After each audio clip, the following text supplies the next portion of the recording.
compartment where baking process is done. The top portion of the range is used for cooking food other than baking. Ito po ay ginagamit na pang-bake pag lulutuin yung tinapay or other food na ginagamitan ng mga like flour and other ingredients. Blender, this is used to chop blend mix with wheat and liquefy all kinds of food. This is a very useful appliances and usually used also by caregivers. Blender vary in amount of power like voltage and wattage.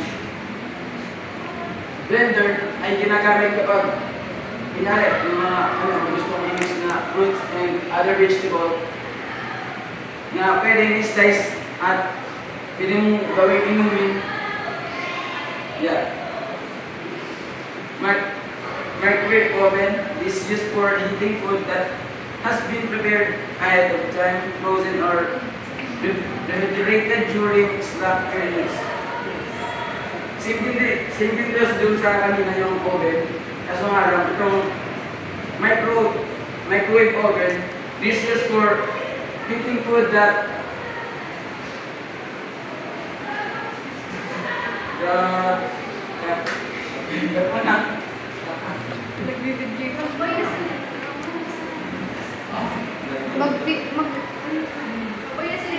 Jay.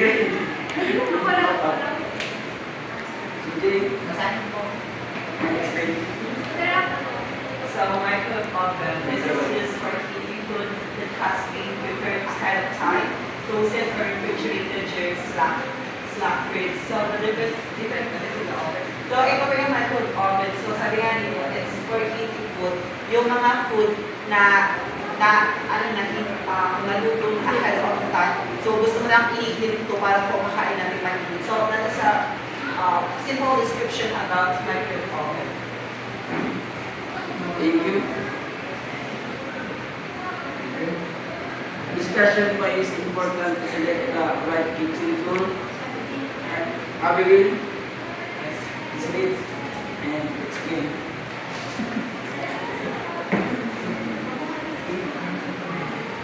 Okay, class, I have one question.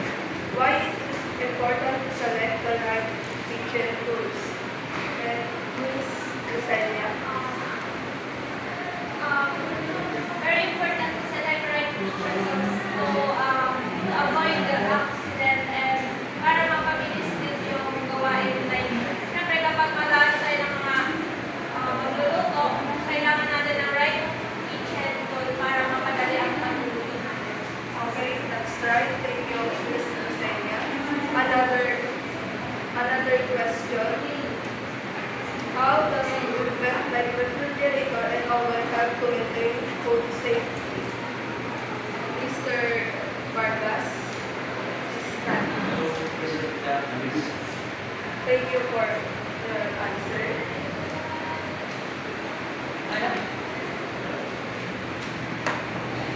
Okay, since you understand our topic, let's now move on to our group activity. Are you ready? Yes, ma'am. Okay.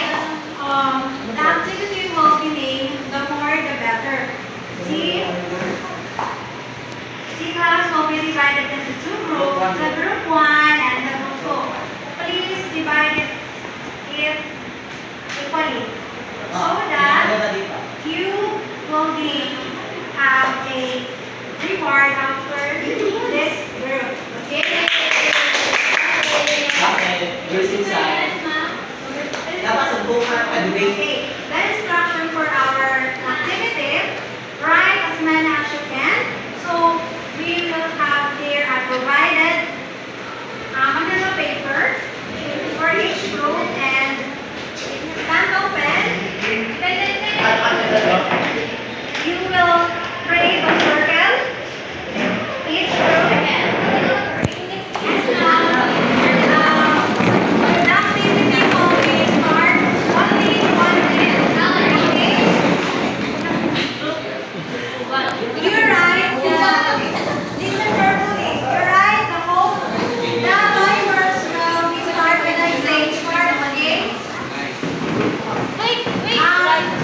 I've learned in this lesson. So in this lesson, I've learned the different kind of kitchen tools, materials, equipment, and their purposes. So also I've learned that we as a human being should use proper tools and equipment or materials in kitchen to avoid accidents and in order for us to easily to make our task in the kitchen. Okay, thank you very much. That is correct. And the second one is this lesson helped me. Yes, Miss Mata. This lesson helped me to carefully use the equipment and tools properly na hindi basta-basta lang siya ginagamit ko. But ganahan mo yung proper usage niya. And kung saan talaga siya dapat gamitan. Okay, that is very good. Thank you very much, Miss Mata. Okay, for your assessment, I would like to call 5 students to answer the following questions. This is for your assessment and evaluation if you have learned for our topic. Okay, the number 1 will be answered with Miss Baenyo. Which tool is used for shredding cheese? Yes, that is very good. The number 2, what equipment is used to keep foods cold? Yes, Miss Monedero. Okay, that is correct. Why is the number 3, why is cutting board is important? Anyone? Yes, Mr. Milano.